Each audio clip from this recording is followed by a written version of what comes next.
students, this is the question number 15 of chapter 6. Now the question is, a pump on the ground floor of a building can pump up water to fill a tank of volume 30 meter cube in 15 meter. If the tank is 40 meter above the ground, the efficiency of the pump is 30%.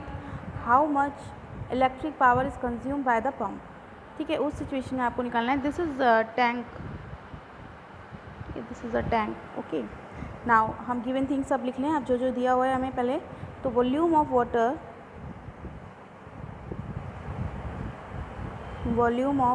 Water is equals to 30 metre cube and t equals to 15 minutes. Minute को हम second में change कर लें क्योंकि हमें पता है करना पड़ेगा, अभी कर लेते हैं. Into 60 equals to 900 seconds.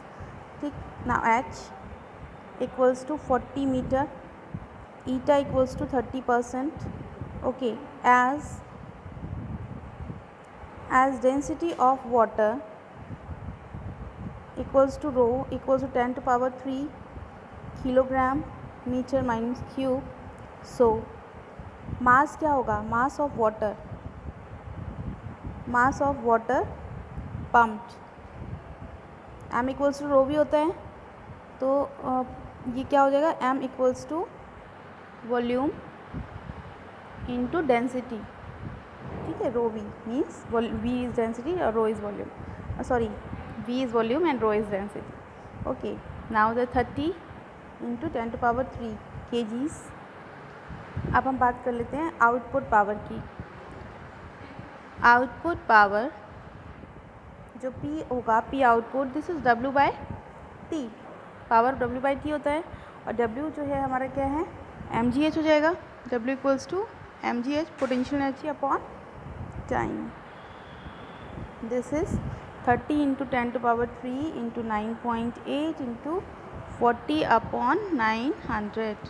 तो जो कट रहा है उसे काट देते हैं हम. ठीक है, बाकी इसको जब हम सॉल्व करेंगे तो देखिए कितना आएगा, लाइक दिस वॉट. इतना आपका पावर आ जाएगा. ठीक है, दिस इज़ पावर. अब पावर इतना आ गया, उसके बाद हमें क्या एफिशिएंसी फाइंड आउट करनी है. If P I is the input power, अगर पी आई इनपुट पावर है जो कि रिक्वायर्ड पावर है एक्चुअली, ठीक है, देन ईटा जो होता है वो क्या होता है? Output upon input. कभी भी एफिशिएंसी हम फाइंड आउट करते हैं तो efficiency generally output upon input ही होता है. तो यहाँ पे आप क्या निकालेंगे? इक्वल्स टू, हमें पी इनिशियल निकालना है, तो पी इनिशियल जो हो जाएगा वो क्या हो जाएगा? P not upon efficiency given है आपको, तो पी इनिशियल जो हो जाएगा दिस इज़ 13070 अपॉन 30 अपॉन 100. ठीक है, परसेंट में दिया हुआ है ना, तो उसको हम पूरी वैल्यू का करने के लिए डिवाइडेड बाय 100 कर देंगे. तो this is equals to 43567 watt and this is equals to 43.567 kilo watts. ये आपका आंसर आ गया. इस तरह से आप किसी भी गिवन सोल्यूशन में आप कर सकते हैं इसको. देखिए सारा कुछ किया गया है, उसमें क्या निकाल लिया गया? मास निकाला है, आउटपुट पावर निकाली है, एंड देन एफिशिएंसी के फॉर्मूले से आपने इनिशियल पावर निकाल ली है. तो होप सो आपको क्लियर हुआ होगा, बहुत ज़्यादा टफ नहीं है था ये. Okay, this is the question number 16 of chapter 6. The question is, two identical ball bearing in contact with each other and resting on a frictionless table hit head on by another ball bearing of the same mass moving initially with the speed v. If the collision is elastic, which of the following is possible result after collision? तो आपको collision के cases देखो यहाँ पे दिए हुए हैं. ये पहला केस है, ये इस तरह से रखी हुई हैं, हिट कर रही हैं, ये दोनों एक साथ हो गई और ये अभी सेपरेट रह गई. कोलिजन कैसा है? Elastic collision. इलास्टिक कोलिजन क्या होता है? You know better that momentum and kinetic energy both are conserved in this. Okay, second case ये दिया हुआ है एंड थर्ड केस ये दिया हुआ है. तो अभी डिस्कस करते हैं. तो यहाँ पे क्या हो जाएगा? Collision of kinetic energy, collision is elastic, so kinetic energy of the system is conserved. ये कंडीशन होती है, ठीक है ना. This is the condition of elastic collision. Then kinetic energy of the system, kinetic energy of the system before collision. Conservation क्या होता है? Before collision equals to after collision. तो kinetic energy of the system before collision की अगर हम बात करेंगे तो this is what? Half mv square. ठीक है, केस फर्स्ट, अब हम केस ले लें। पहला केस फर्स्ट में दिख रहा है total energy of the system after collision. After collision ये क्या हो जा रही है, V/2 हो जा रही है। देखिए यहाँ से डायग्राम से दिस इज़ V/2, ठीक है। तो यहाँ पे आपको अब क्या मिल जाएगा, केस जब हम ये वाला लेंगे तो इसमें फर्स्ट केस में total kinetic energy of the system after collision equals to half into 2m and this one is V/2 का स्क्वायर एंड 1/4 mv स्क्वायर, ठीक है। This case is not possible, ठीक है। ये केस पॉसिबल नहीं है, क्यों नहीं है, क्योंकि कंजर्व होना चाहिए, क्योंकि इलास्टिक कोलिजन कह रहा है ना ये। तो this case is not possible as kinetic energy before collision क्या होनी चाहिए, आफ्टर कोलिजन के बराबर होनी चाहिए, क्योंकि कंजर्व्ड है कह रहा है ये। कोलिजन इज़ नॉट इक्वल, ये तो इक्वल ही नहीं है, क्योंकि इसलिए not equal to after collision, तो ये पॉसिबल नहीं है, ठीक है। क्या लिख दिया है मैंने, collision, okay. Now the case second case की हम बात करते हैं। सेकंड केस यहाँ पे आपको दिख रहा है, ये देखिए दो इस तरह से हैं और एक इस तरह से। अब ये भी देखेंगे कि हम पॉसिबल है या नहीं पॉसिबल है। तो देखिए total energy, total kinetic energy of the system after collision equals to half mv square, ठीक है। दिस केस इज़ पॉसिबल, क्यों है, क्योंकि ये बिफोर वाले के बराबर है। This case is possible as kinetic energy is conserve, ठीक है। नेक्स्ट केस थर्ड की बात करते हैं हम। केस थर्ड ये दिस वन, यहाँ पे total kinetic energy of the system after collision equals to क्या होगा, यहाँ V/3 दिया हुआ है ना, then half into 3m, this is V/3 square 1/6 mv square, okay. तो यहाँ पे this case is not possible as total kinetic energy is not conserved, ठीक। तो आपको यहाँ पे समझ में आ गया कि अगर बात करता है इलास्टिक की, तो इलास्टिक कोलिजन जो होता है वो टोटली कंजर्व्ड होता है, मोमेंटम और kinetic energy both are conserved there. तो यहाँ पे हमें यही देखना है बार बार कि before kinetic energy after kinetic energy के बराबर है या नहीं है, तो इट्स ओके, कंजर्व्ड है, नहीं है तो वो कंजर्व नहीं है, फॉलो नहीं कर रहा, ओके। आई थिंक आपको क्लियर हुआ होगा। Hello students, this is question number 18 of chapter 6 and the question tells that the bob of a pendulum is released from a horizontal position A. This shows here horizontal position A and shown in figure like this. If the length of the pendulum is 1.5 meter, ये pendulum है, इसका length 1.5 meter है.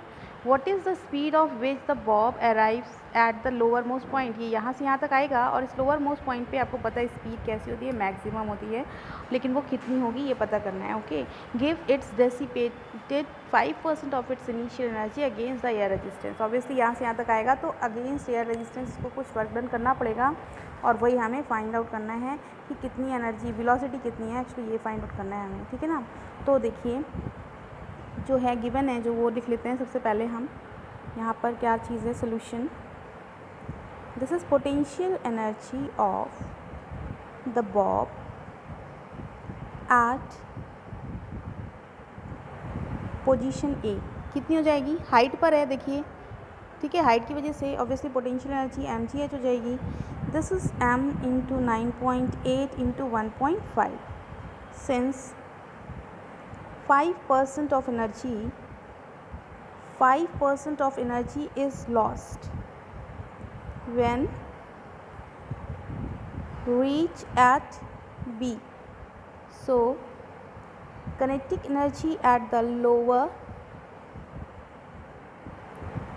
most point lower most point पे जो kinetic energy हो जाएगी this is equals to m into 9.8 into 1.5 into 95/100।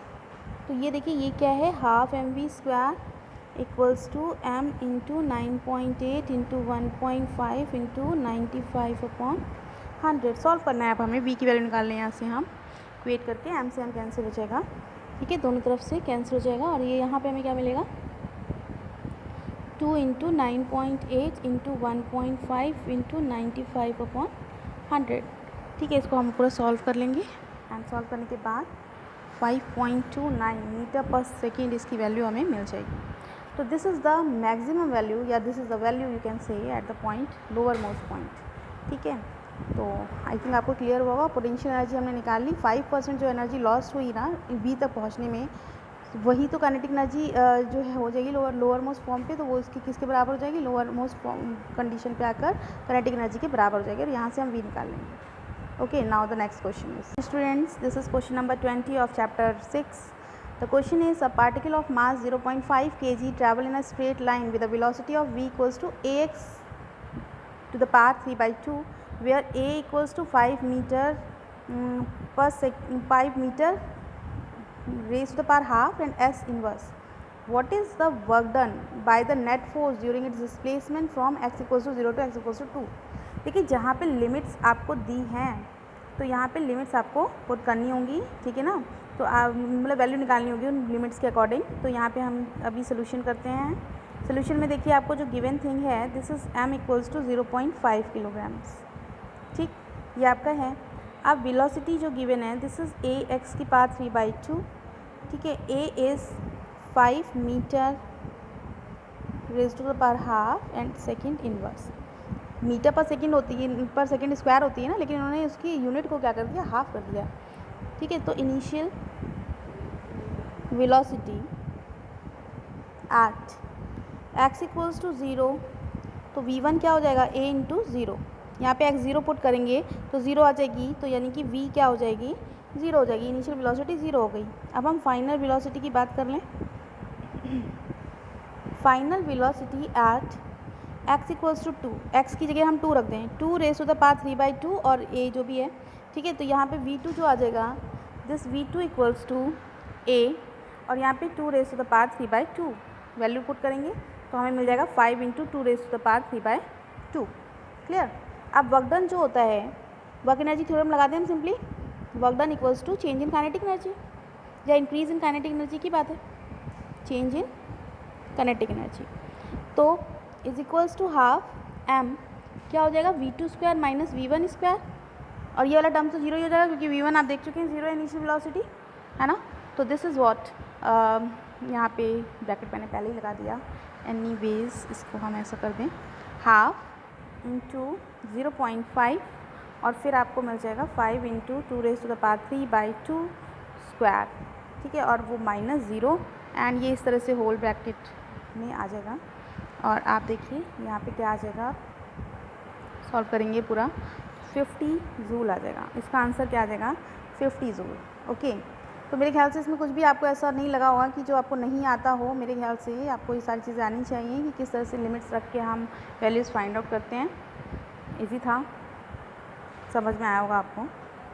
अब next numerical देखते हैं। Hello students, this is question number 21 of chapter 6 and the question is the blades of a windmill sweep out a circle of area A.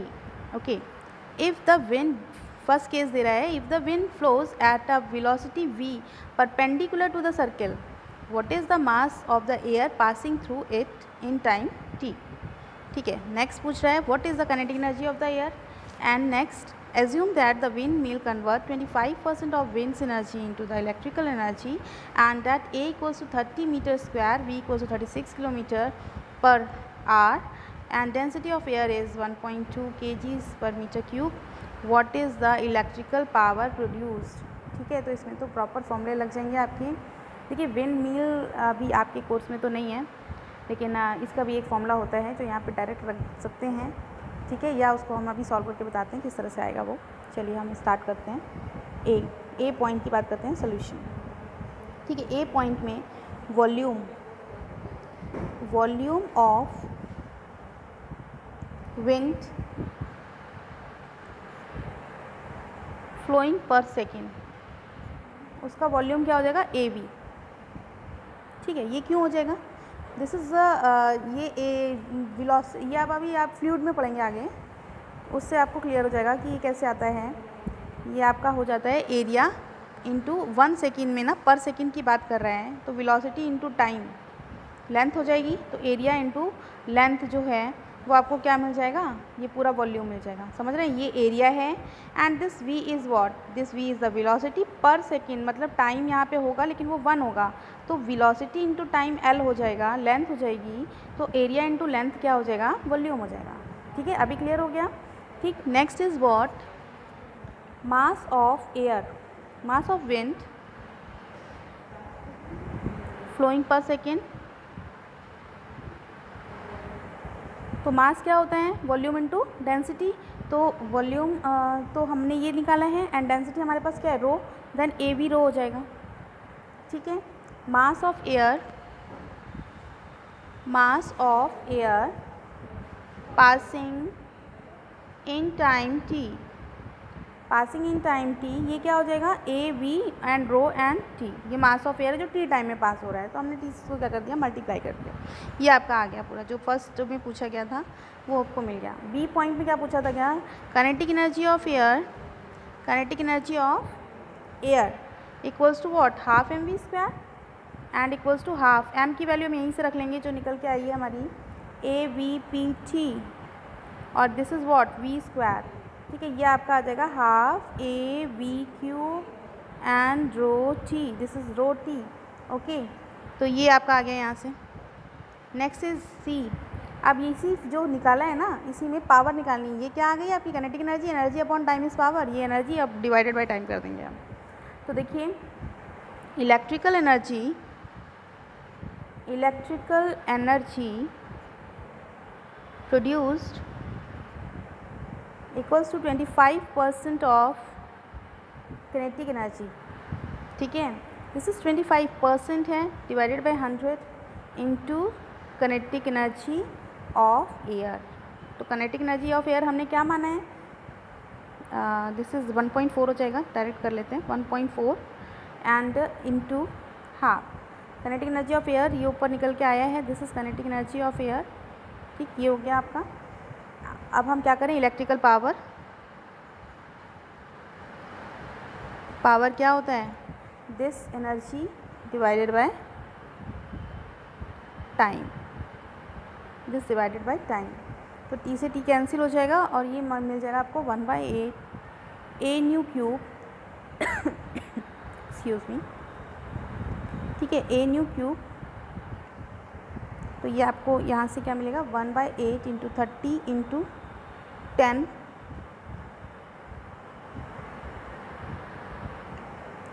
Cube into 1.2, और इसको जब solve करेंगे तो हमारा आएगा 4500 वॉट, दिस इज़ 4500 वॉट्स, और आप 4.5 kilo watts भी बोल सकते हैं इसको। ठीक है, किलो वॉट्स भी बोल सकते हैं, तो ये आपका आंसर है, दोनों में से कुछ भी आंसर दे सकते हैं। स्पेशली वॉट में पूछा हो तो आप ऊपर वाला देंगे, नहीं स्पेशली नहीं कुछ डिक्लेयर किया तो आप कैसा भी दोनों में से आंसर दे सकते हैं। ओके, तो होप्स हो कि आपको ये क्लियर हुआ होगा। Now come to the next. Hello students, now question number 22 of chapter 6।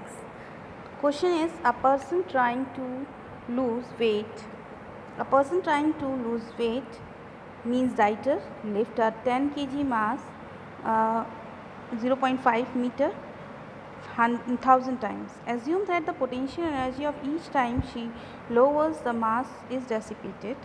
First situation इन्होंने बोली है, how much work does she do against the gravitational force, and B point है fat supplies 3.8 into 10 to the power 7 joule of energy per kilogram, which is converted to the mechanical energy of 20% efficiency rate. How much fat will the dieter be used up? ठीक है, तो अभी देखिए हमें जो given things हैं हम वो लिखते हैं, and the given things here, the m equals to 10 kg, h equals to 0.5 metre and n equals to 1000। तो फर्स्ट सिचुएशन है क्या आपकी, work done against gravitational force equals to W, यही होता है work done, and this is also mgh, और n times then n हो जाएगा यहाँ पे। तो देखिए 1000 है, 1000 multiplied by mgh 10 into 9.8 into h आपका है 0.5, और इसको जब सॉल्व करेंगे तो दिस कम्स 49,000 जूल्स। ठीक है, ये तो आपका आ गया work done against the gravitational force. Now the B point is कि आपको कह रहा है मैकेनिकल एनर्जी सप्लाइड, तो यहाँ पे mechanical energy supplied by 1 kg of fat equals to 20% of 3.8 into 10⁻7 joules. इसका 20% ही तो ये सप्लाई कर रहा है। तो अभी हम इसको सॉल्व कर लेते हैं। तो यहाँ पे देखिए this is what the 3.8 into 10⁻7 joules and multiplied by 20/100, तो ये क्या आ जाएगा आपका 0.76 into 10⁻7 joule per kilogram. Okay, so fat used up the dieter by the dieter equals to 1/0.76 into 10⁻7 and multiplied by 49,000 equals to 6.45 into 10⁻³ kg, and this is also equals to approximately equals to 6.4 pi g। ठीक है, this ये आपका पूरा हो जाएगा, and I think इसमें कोई problem आपको नहीं हुई होगी, समझ आ रहा होगा कि वर्क डन किस तरह से निकाला है, एफिशिएंसी से कन्वर्ट कर लिया हमने इसको, और फैट डाइटर क्या होगा उसको डिवाइड कर दिया। तो this is the question number 22। Now come to the next question.